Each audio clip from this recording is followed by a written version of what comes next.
Hi all, Nicole Herrick with you, and we're going to do a lesson on depth of field.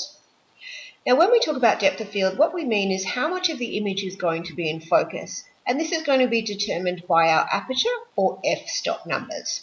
So you can see here on the left, our monkey is very much in focus, but the whole background is out of focus. And this is because we've used a very wide or open f-stop of f2, and you can see there that the lens is very open, letting in lots of light.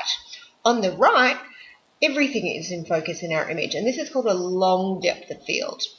And you can see that we've used an f-stop of f22, and this is a very small aperture. So you can see there that the lens is not letting in much light at all.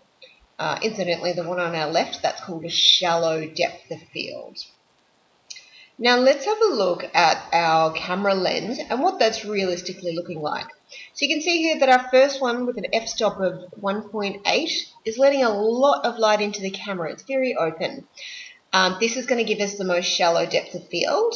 And then as we step up in our apertures, it's closing that. So there's less light coming into the image.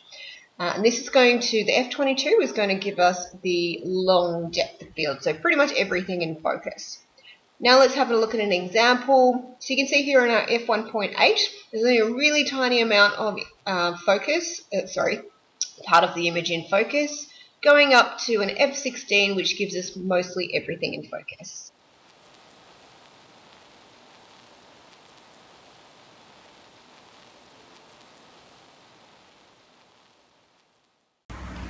Okay, so let's have a look at a real life example. So I've got my copper vase as my main element of the shot, and I've got some things in the background. So this is quite a small area to be working in. You could have stuff that's way off into the distance, and that will give you a more dramatic effect.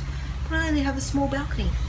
Alright, so let's have a look at our camera. I'm going to come up here to my dial. Make sure my camera's on. And I'm going to change to aperture priority, which is the AV. Now over here, first thing we want to make sure that we have an ISO of 100.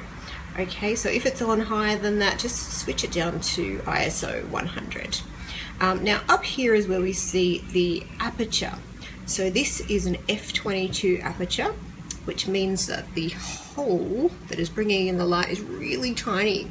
So it's actually going to need a much longer shutter speed, which it will automatically detect. And also, because I've got my camera just propped up on this little thing, and it takes so long to take the photo, I'm going to be a bit worried about camera shake as I'm pressing that button. So what I've done is put it on timer, okay, so that I can press the button and then take my hand away and the camera will be nice and steady. Okay? Alright, and you can see that when I push that button in halfway to focus, it actually shows me that shutter speed that it's going to use there. So that's automatic. Alright, so what I'm going to do now is I'm just going to focus quickly. Sorry, mine doesn't have display on the back whilst you're focusing. But I'm just going to show you the display here. Alright, so I'm on f22. So this is going to give us a very long depth of field, okay? So everything in the front is going to be in focus and everything in the back is going to be in focus. So I'll just take a little shot. And it's on timer. So I'll let go. Sorry, I think it's a 10-second timer. My 2-second timer. Okay, there we go. So now we're going to change it to a really open aperture. So scroll that all the way down to your lowest one. Most of them will be about 3.5. This is your lowest one. Alright, now I'm going to take another shot. So if I come back down and I take another shot, making sure that you've got it in focus. Sorry, just give that a few seconds. There we go. And it's taken another shot for me. Now let's go and have a look at how those photos turned out. Okay, so here we have our f22 aperture, less light coming in, and you can see that the item we focused on is in focus and so is the background.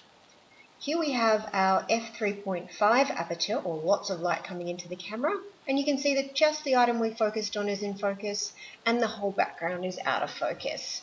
Thanks for watching, and be sure to look at my blog on my website for more tutorials.